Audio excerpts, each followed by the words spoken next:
My husband was ill, so he could not run. He said, "You go." Next morning, I found his body. My son is mentally deranged. Now, I too am going mad.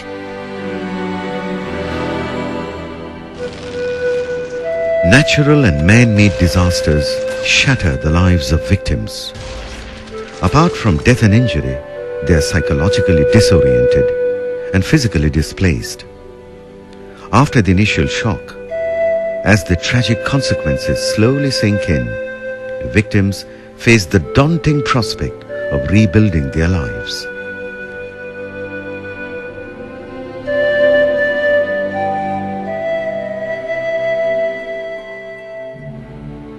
Victims of natural and man-made disasters are a prime concern to Ramakrishna Mission. It has been conducting about 30 different categories of relief relentlessly for over a century. The headquarters of the mission operates independently or in collaboration with branch centers. Monks and volunteers conduct relief with contributions from donors. The immediate needs of victims are met through primary relief. Rehabilitation is also provided when necessary. 15th of May 1897. Only 2 weeks after it was founded, Ramakrishna Mission began its first organized relief operation. Swami Akhandananda, inspired by Swami Vivekananda, served people ravaged by famine in Mahula, Murshidabad district, West Bengal. Later, in August 1897, Swami Trigunatitananda carried out famine relief at Dinajpur in North Bengal. In the following year, a plague epidemic seized Calcutta. Swami Vivekananda responded to it by drafting a plague manifesto to quell the hysteria. Subsequently, segregation camps were erected and public sanitation carried out. Plague was again rampant in Calcutta the following year. Relief was undertaken by Sister Nivedita. Swamis Sivananda, Shubodhananda and Shodananda. Nivedita inspired students by her example. Plague, cholera, malaria and other epidemics were recurrent menaces that often broke out in the early 1900s and later in relief camps in the midst of other relief operations. The mission never shied away from responding, in spite of the vulnerability of monks and volunteers to contracting disease.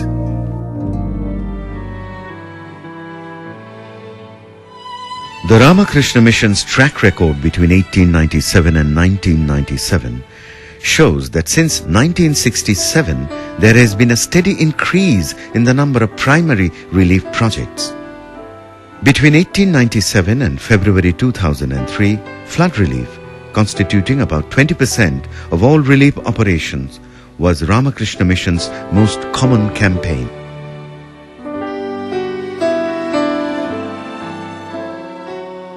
The Ramakrishna Mission's approach to relief combines immense idealism with immense practicality. This is expressed in the motto of the mission, Atmano Mokshartam Jagadhitayacha, for the emancipation of the self and the welfare of the world. The immense idealism of the Vedanta philosophy, which declares the divinity of man and the unity in diversity, was revitalized and given a practical dimension by Sri Ramakrishna, Holy Mother and Swami Vivekananda. Immense practicality means serving God in humanity in the spirit of service. To victims, this means services are provided efficiently and professionally with a personal touch.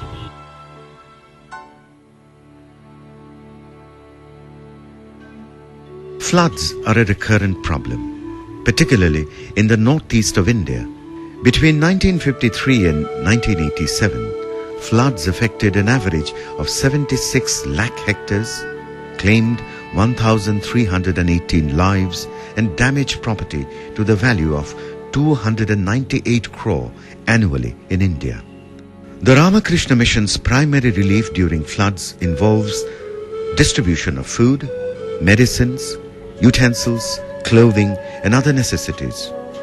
Rehabilitation includes providing building material and repairing and building houses and schools. Two of the significant flood relief operations before independence were in South India from July 1924 and in Arakan, Burma from May 1936. In 1978, torrential rains flooded the Ganges and Yamuna rivers, submerging the Indo-Gangetic plains. The devastation destroyed 15 lakh dwellings and displaced 4.3 crore people. Relief was undertaken by the mission in Uttar Pradesh, Andhra Pradesh, Assam, Bihar, Delhi, Orissa, Gujarat and West Bengal.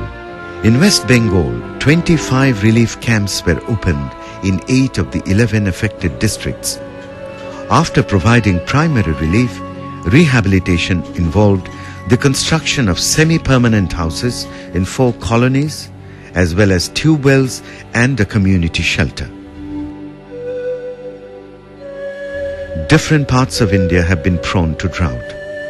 A recent drought relief operation of the mission was in Rajasthan and Gujarat, where the needs of thousands of drought-affected people and cattle were met.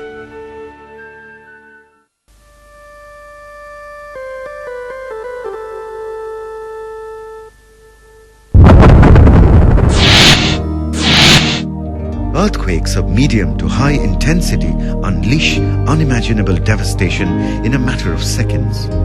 In terms of intensity, on the Richter scale and loss of life, the earthquakes in Himachal Pradesh in April 1905 and in Assam in 1950 are unprecedented. In terms of the area of devastation, the Gujarat Earthquake of January 2001 stands unparalleled. The Ramakrishna Mission conducted relief in all of India's deadliest earthquakes, including Kanaira near Dharmasala in 1905, in Bihar in 1934, and in Assam between 1950 and 1951. From the 1st of October 1993, in Haregaon and neighboring villages, the immediate needs of about 3,000 families were met through primary relief. Rehabilitation concentrated on 3 villages where houses, school shelters, community prayer halls, children's parks were constructed. The supply of water and electricity were also restored. A special feature of this project was a follow-up program for the long-term socio-economic and cultural development of victims. The total expenditure amounted to 5.2 crore rupees. In Gujarat, relief began on the very day of the disaster. Thousands of victims benefited from the distribution of cooked and uncooked food, among other essential items. Rehabilitation focused on 4 districts where houses, schools, community centers and prayer halls were constructed. A number of families were also provided building materials. The total cost amounted to 19.85 crore.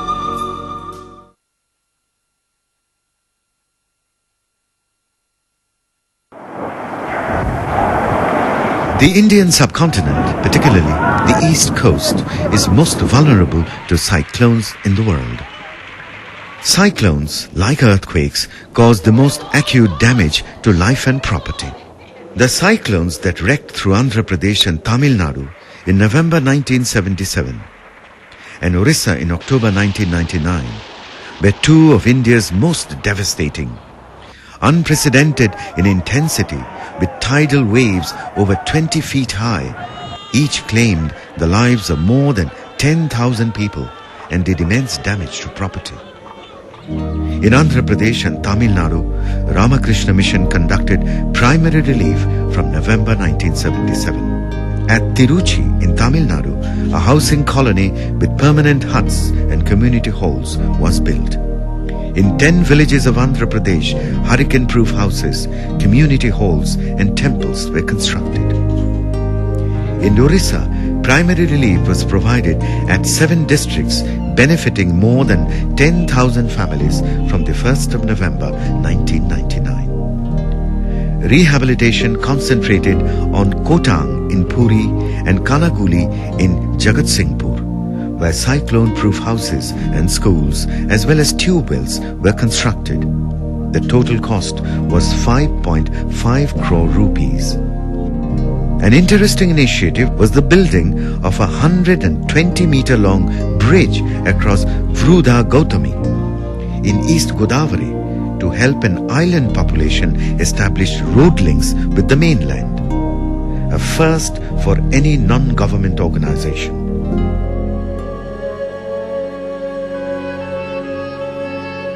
In the 1940s, India was at crossroads between political subjugation and independence, between hope and despair. The Ramakrishna Mission was relentless in assisting victims of political atrocities, especially during this decade. Sometimes 1,000 evacuees used to come. They used to be unloaded in our camp like a herd of animals. One day, a truckload of about 1,200 evacuees arrived, of which 900 died. It seemed that they were dying when they came. Seeing them, I thought I would go mad. Unbearable. During the Second World War, when Burma was on the brink of attack, a number of evacuees sought asylum in India. Many were physically exhausted and mentally afflicted by acts of cruelty while crossing the rugged terrain. Despite the risk of being casualties of war, the Ramakrishna Mission entered the war zone in 1942. The physical and psychological needs of thousands of evacuees were met in relief camps run by the mission. During the early 1940s, the British supported a man-made famine in Bengal when its dominion was in jeopardy.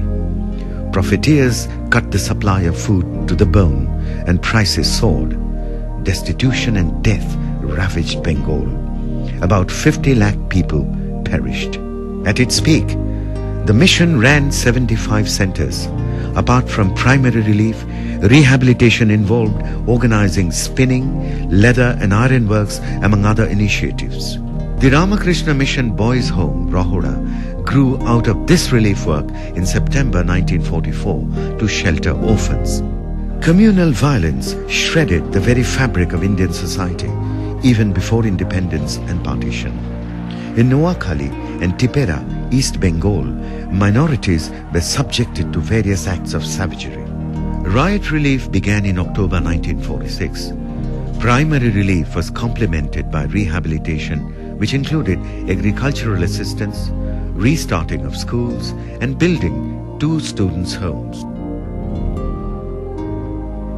In response to the recurrent violence, East Bengal refugees scurried for West Bengal in fits and starts from 1947 to 1971. In 1950 alone, 11,72,928 refugees sought shelter in India. During July 1950, over 10,000 refugees were fed daily at Shialda station. Later, relief centers were run in West Bengal, Bihar, Assam, Tripura and East Bengal. In 1950-51, 2,907 families were supplied land and housing. Self-governing colonies began in West Bengal, Tripura and Assam. In response to the 1970 exodus, 29 transit camps were opened. Total cost of this relief was over 1.2 crore rupees for only 9 months' work. The outbreak of communal violence in Punjab in March 1947 and its partition resulted in a one-off massive exodus. The mission provided relief at the government's largest refugee camp at Kurukshetra in East Punjab. In March 1948, an average of 23,638 people received milk daily, while 275 people on average were given medical assistance.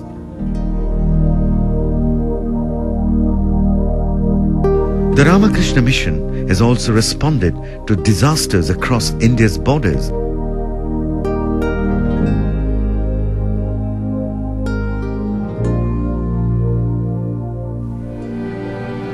The Ramakrishna Mission spares no pains in relieving victims of natural and man-made disasters. Its approach has inspired other organizations to emulate its example. Before independence, monks and volunteers who provided relief faced difficulties in accessing disaster areas, obtaining financial support, and were at risk of contracting diseases. The Ramakrishna Mission's non-affiliation with political parties posed considerable problems. Hurdles apart, Ramakrishna Mission's soldiers on undaunted, serving people in distress as a form of spiritual practice.